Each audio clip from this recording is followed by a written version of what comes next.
दोस्तों आज मैं आप लोगों को बताऊंगा मूंगफली की खेती के बारे में। सबसे पहले हम जानेंगे कि खेत का चुनाव कैसे करें, फिर हम जानेंगे खेत की तैयारी कैसे करें, फिर हम जानेंगे बुआई का सही समय कौन सा है, फिर हम जानेंगे कि बीज की उन्नत किस्में कौन सी हैं, फिर हम जानेंगे बीज की मात्रा कितनी रखनी है, फिर हम जानेंगे बीज का उपचार कैसे करें, सबसे जरूरी उपचार होता है बीज का उपचार कैसे करें, फिर हम बात करेंगे बुआई करने के तरीके के बारे में, फिर हम बात करेंगे निराई गुड़ाई कब करें और कब नहीं, यह सबसे इंपॉर्टेंट है, फिर हम बात करेंगे खाद कौन सी और कब देनी है, फिर हम बात करेंगे कि बीमारी का उपचार कैसे करें, कौन सी बीमारियां आती हैं, फिर हम जानेंगे सिंचाई के सही समय के बारे में और उसके बाद में हम पता करेंगे उत्पादन कितना होता है प्रति एकड़ और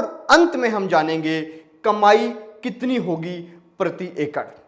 तो आज मैं आपको इस वीडियो के अंदर टोटल जानकारी देने वाला हूं मूंगफली की खेती के बारे में।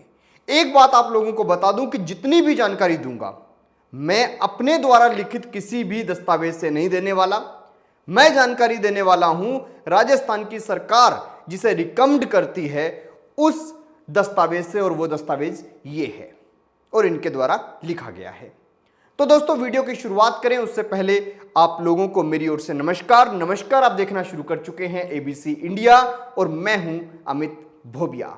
जल्दी से चैनल को सब्सक्राइब कर लीजिए, बेल आइकन को दबा लीजिए, ऑल के ऊपर क्लिक कर लीजिए। शुरू करते हैं आज की ताजा तरीन वीडियो।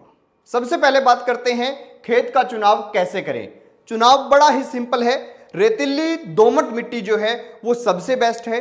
8 से 10 सेंटीमीटर रेतीली हल्की मिट्टी होगी तो इससे आपको दो फायदे होंगे। एक तो उत्पादन अच्छा होगा और दूसरा जब भी आप मूंगफली को हार्वेस्ट करेंगे तो ऊपर से निकालेंगे मूंगफली को तो नीचे गुच्छा जो है वो आधा निकल जाता है और कुछ हिस्सा जो है मूंगफली टूटकर नीचे रह जाती है मिट्टी में, तो उसे आप बाद में जाल से छान कर भी निकाल सकते हैं। यानी कि आपको पूरा उत्पादन अगर लेना है तो 8 से 10 सेंटीमीटर की रेतीली हल्की मिट्टी की परत खेत में होना जरूरी है। अब बात करते हैं खेत की तैयारी कैसे करें। सबसे पहले आप खेत को एक बार जोत लीजिए, चाहे कल्टीवेटर से चाहे तवैयों से। उसके बाद में उसके अंदर 10 किलो प्रति एकड़ के हिसाब से क्यूनोलफॉस 1.5% का जो चूर्ण आता है वो आपको छिड़कना है और उसके बाद में दोबारा खेत को जोतना है। चाहे आप रोटावेटर से जोतिए चाहे कैसे भी जोतिए, जोतकर अच्छे से पाटा लगाकर खेत को समतल कर लीजिए। अब बात करते हैं बुआई के सही समय के बारे में। 1 अप्रैल से 15 जून के बीच में अलग अलग जगह पर मूंगफली की बुआई होती है, लेकिन अगर आपके एरिया में गहरी रेतीली मिट्टी है तो आप लोगों को ध्यान रहे कि 15 मई तक आपको बुआई जो है कर देनी है। अब बात करते हैं बीज की उन्नत किस्मों के बारे में। सबसे पहले मैं आपको किस्म बताऊंगा और उस किस्म के बारे में यहां पर पूरा का पूरा ब्यौरा दिया होगा। आपको वीडियो को रोककर उस जो ब्यौरे को है पढ़ना है, क्योंकि अगर मैं सारा कुछ बताऊंगा तो वीडियो बहुत लंबी हो जाएगी।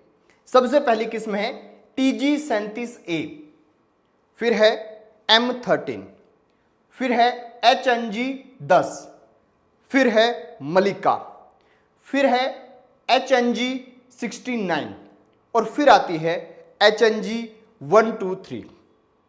इन किस्मों के बारे में यहां से पढ़ लीजिए। और इसके अलावा मैं आपको एक चीज और कहना चाहूंगा, आपके एरिया में जो किस्म सबसे बढ़िया होती है ना, आप उसी किस्म पर फोकस करें। अब हम बात करते हैं बीज की मात्रा कितनी रखनी है। तो आप अगर प्रति एकड़ की बात करें तो 40 किलो प्रति एकड़ बीज जो है वो लगभग लग जाता है। और इसी के साथ जो लोग राजस्थान से हैं, बीघा में खेती करते हैं, 5 कनाल का बीघा है, तो वहां पर आप लोग ध्यान रहे कि 25 किलो बीज प्रति बीघा का लगता है। अब हम बात करते हैं बीज उपचार कैसे करें। बीज उपचार के कई जो हैं साल्ट हैं उनसे आपको करना होता है, वो मैं साल्ट सारे के सारे यहां पर आपको दे देता हूं। जो साल्ट आपको आसानी से मिले उस साल्ट से आप इस लिखी हुई दर के हिसाब से बीज को उपचार कर लीजिएगा। इसी के साथ आपको एक चीज बता दूं कि बहुत लोग ऐसे सोचते हैं कि नहीं हमारे यहाँ फफूंद की दिक्कत ज़्यादा है तो ट्यूबोकोनाजोल जो है वो थोड़ी ज़्यादा मात्रा में दे दो। अगर आप यहाँ पर बताई गई मात्रा से ज़्यादा देंगे तो आपको मैं एक बात बता दूं कि आपका जो अंकुरण होता है, बीज का जो अंकुरण है वो स्लो होगा। ऐसे में आपको फिर खेत में ज्यादा बीज जो है वो डालना पड़ेगा। तो इसलिए जितनी मात्रा बताई गई है उसी के हिसाब से आप बीज का उपचार करें। अब बात करते हैं बुआई के तरीके के बारे में। बुआई का सिंपल सा तरीका है, लाइन से लाइन की दूरी 30 सेंटीमीटर रखनी है और पौधे के जब आप बीज डालेंगे खेत में तो उसकी गहराई 5 से 7 सेंटीमीटर होनी चाहिए ताकि वो अच्छे से अंकुरित हो सके। और याद रहे, आप बुआई वाली जो मशीनें हैं उनसे ही बुआई करें, ज़्यादा प्रयास उसी का करें, और अन्यथा आपको जो भी सुविधा मिले उसके हिसाब से आप बुआई करें। अब हम बात करते हैं निराई गुड़ाई कब करनी है।